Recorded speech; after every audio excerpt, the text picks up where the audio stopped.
आमच्या आजच्या एपिसोडची थीम आहे एव्हरग्रीन तारे. तर मला हेच विचारायचं आहे सर, अनेक वर्ष आम्ही तुम्हाला बघतोय सगळ्यांनाच, जसे तुम्ही होतात तसेच तुम्ही आहात, तेवढीच एनर्जी, हे सगळं येतं कुठून? मला असं वाटतं ना, आता आम्ही वगैरे पहिल्यापासून फ्लॅट सिस्टीममध्ये आहेत. एक एनर्जी आहे ना, पहिली आम्ही 1 2 3 4 आम्ही चौघी चाळीतून आलो, चाळीतून. हो. तिकडचं एक इनोसन्स आणि तिकडचं एक एनर्जी असते चाळीमध्ये. आता चाळी ही संस्कृती लोप पावली आहे, पण तिकडचे वातावरण जे आहे ना, ते आमचं बेस, आमचं बेस कॉन्क्रीट झालं आहे. मी खरं सांगतो, तिकडच्या वाईट गोष्टी आम्ही नाही घेतलेल्या आहेत. त्या चांगल्या गोष्टी मिळाल्या, त्या घेऊन आम्ही पुढे त्या कदाचित आमची एनर्जी आणि पॉझिटिव्हनेस हा आमचा आहे, तो टिकून आहे अजून. सण बेसिकली सण साजरे होतात ना चाळीत.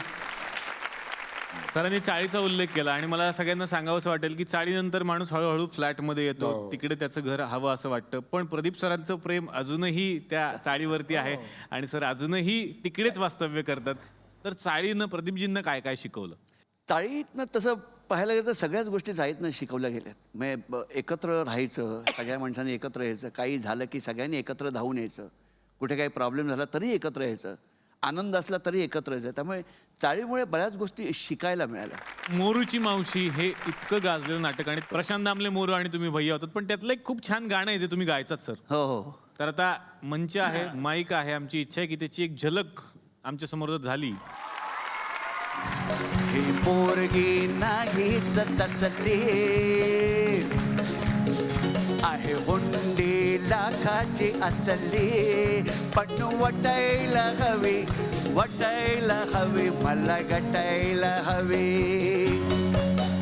अरे असली अव्वल हुंडी पोरगी, पोरगी अरे असली अव्वल हुंडी लखात मिळायची नाही. अरे वरती करून थोबाड वर बघायची शामत नाही. तिच्या डोळ्याची काळी मुंगी जरा डसायला हवी.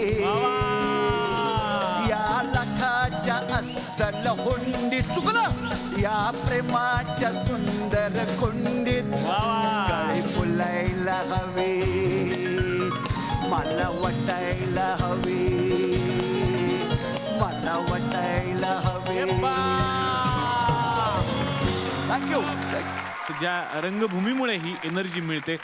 आत्ताच मी उल्लेख मगाशीही केला होता, आमच्या सरपंचांनी तो उल्लेख जरा गमतीनं केला की दर 15 दिवसाला नवीन नाटक करणार आहे, पण ती एनर्जी मिळावी म्हणून हा सगळा चाललेला खटाटोप असतो. आणि आत्ता सुद्धा सरांचा नाटकाचा प्रयोग आहे, त्या निमित्तानं आत्ता इथून आत्तापुरती आम्ही तुम्हाला रजा देणार आहोत. पण सर आम्हाला प्रॉमिस करा, पुन्हा एकदा संपूर्ण एपिसोडभर तुम्ही इकडे याल. नक्की नक्की. पुन्हा एकदा काय, बऱ्याच वेळा येईल. जोरदार टाळ्या प्रदीप सरांसाठी. विजय सर तुमच्याकडे यायचंय मला आता. माईम ही जी कला आहे तुमची, ती खूप युनिक आहे आणि ती खूप अवघड सुद्धा आहे. तर याची सुरुवात कुठून झाली सर? बेसिकली रोगापासून झाली. अच्छा. रोग म्हणजे मला वयाची 12 वर्ष मला बोलता नाही यायचं. I was a stammerer. म्हणजे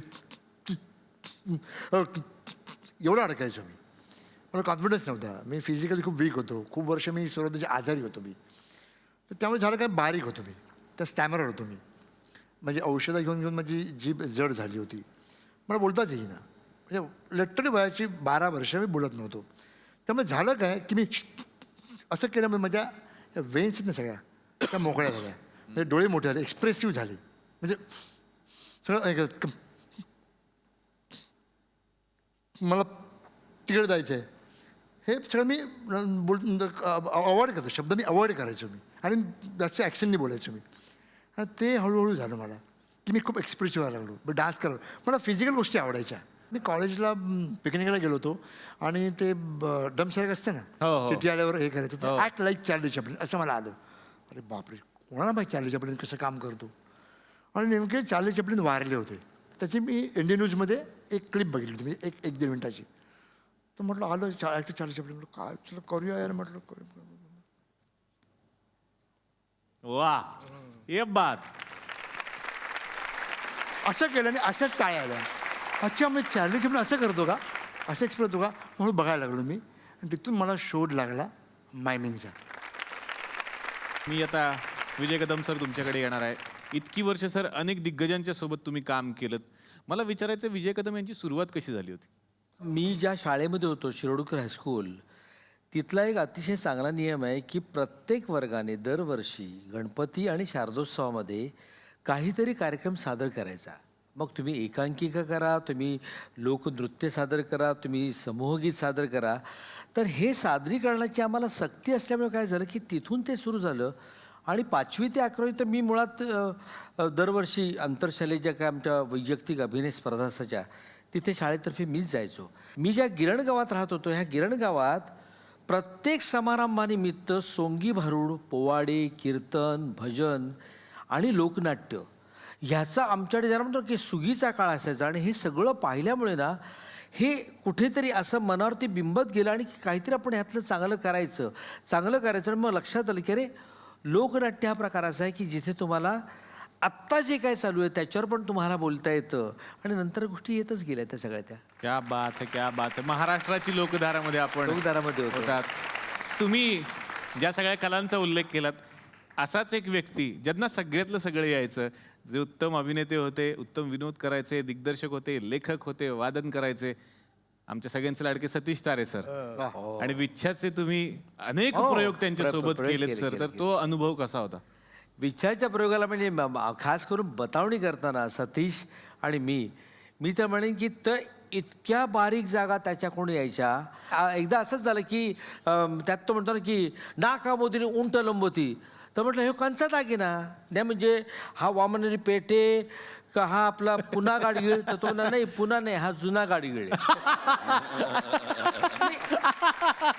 मी हे जे म्हणतो ना की हे असं पटकन सहज कथा देणं की तिथे मी वा म्हणून दाद दिली मग मी पुढचं वाक्य बोललो. ही जी असते नाही म्हणजे गंमत हे ऐन वेळेला सुचलेल्या सगळ्या अगदी गोष्टी. उत्स्फूर्तच ज्याला म्हणतो ना की उत्स्फूर्तच की ते इथून यायचं ठरवलेलं कधीच काही नसायचं ते. क्या बात आहे. एकदा जोरदार टाळ्या सतीश सरांसाठी पुन्हा एकदा झाल्या पाहिजेत. अविनाश सर, मला तुमच्याकडे यायचं. तुमची जेव्हा एंट्री झाली तेव्हा मी उल्लेख केला होता की 35 वर्ष हिरोची भूमिका साकारून प्रेक्षकांच्या मनावरती अधिराज्य गाजवणारे ते अविनाश खर्शीकर.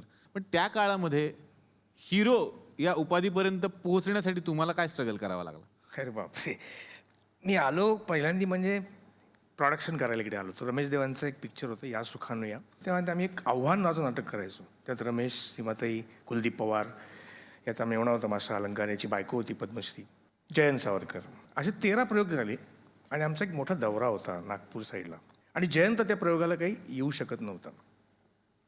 रमेश म्हणलं तू करशील, तुझं पाठ आहे नाटक. म्हणलं करतो, मला काय पाठ आहे माझं सगळं. आणि त्या दिवशी मी जळगावला पहिल्यांदा रंगमंचावर उभं राहिलो रंग लावून.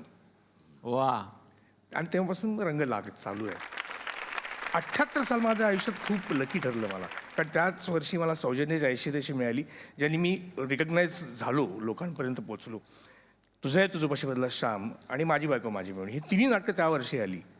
आणि गंमत म्हणजे आज 35 वर्षानंतर मी मेवणी आणि तुझं आहे तुझं पशी बदला श्याम आजही करतोय. वा, क्या बात है. हा मला वाटतं रेकॉर्ड असेल. आता मी सोडतोय तुझं आहे तुझं पशी नाटक, का आता माझी मनात लाज वाटायला लागली की आपण एका तरुण मुलाचं काम नको करायला म्हणून. पण अजूनही तर नाटकाला होतं बुकिंग. लोक काय आत येऊन सांगायला आलेले नाही अजून तरी. आवडतात ना महिलांना पण आवडतात ना अरे भूमिका तू का आपल्या. सारखं महिला माझ्यावर येतोय? चला हवा येऊन द्या, चला हवा येऊन द्या, डोक्याला शॉट नको, हवा येऊन द्या. मी मराठी, झी मराठी. झी5 ॲप आजच सबस्क्राईब करा आणि आपल्या आवडत्या मालिकांचे भाग कधीही कुठेही पहा.